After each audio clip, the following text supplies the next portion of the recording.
యొక్క సరుకుని డైవర్ట్ చేసి ఆ ఏదైతే డిఫరెన్స్ ఉంటుందో డ్యూటీలో అది సేవ్ చేసుకొని ఈ రకంగా ఏదైనా సేల్స్ డ్యూటీ లేకుండా పెట్టినటువంటి ఏదైనా సేల్స్ ఉన్నాయా అన్నటువంటి విషయానికి నేను ఏ రోజు కూడా లిక్కర్ సేల్స్ విషయంలో కానీ లిక్కర్ విషయంలో కానీ 3 నెలల మొట్టమొదటి 3 నెలల తర్వాత నేను జోక్యం చేసుకోలేదు అన్నటువంటి విషయాన్ని చాలా స్పష్టంగా చెప్పాను.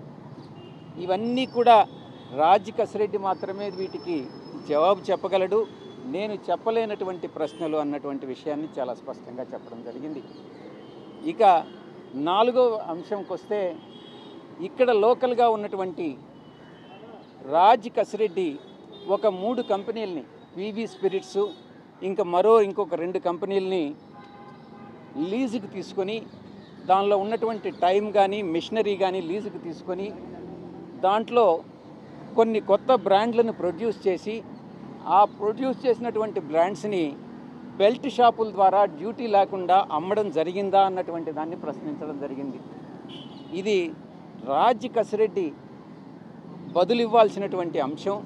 నాకు ఈ విషయంగా ఏమీ తెలియదు అన్నటువంటి విషయాన్ని చాలా స్పష్టం చేశాను.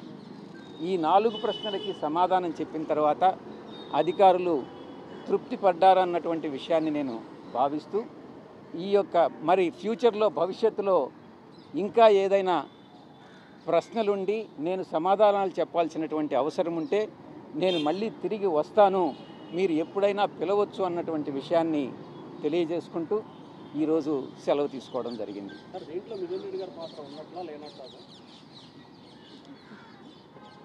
నాకున్న సమాచారం ప్రకారం మిథున్ రెడ్డి గారికి రేపు రమ్మని నోటీసులు ఇవ్వడం జరిగింది. ఈ ప్రశ్నని మీరు పివి మిథున్ రెడ్డి గారిని అడగండి.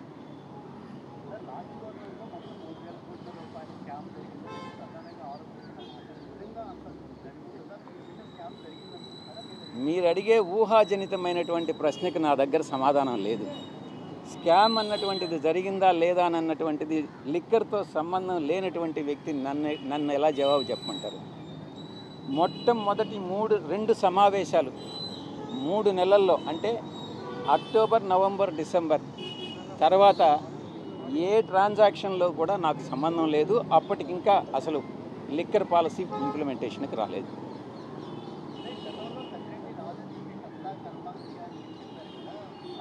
అప్పుడు ఆ రోజు చెప్పాను, ఈరోజు చెప్తున్నాను. నాకు తెలియని విషయాలు నాకు తెలిసినట్టుగా నేను చెప్పను.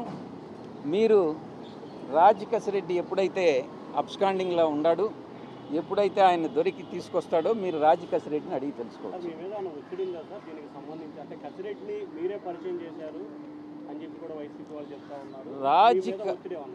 రాజ్ కసిరెడ్డిని పార్టీలో వ్యక్తులు నాకు పరిచయం చేయడం జరిగింది. 2017-18లో అనుకుంటా రాజ్ కసిరెడ్డి పార్టీలోకి వచ్చారు. అతను ఒక తెలివైనటువంటి క్రిమినల్, ఆ క్రిమినల్ మైండ్ సెట్ ఉండేటటువంటి వ్యక్తి. అంత క్రిమినల్ బ్రెయిన్ ఉంది అన్నటువంటిది తెలియక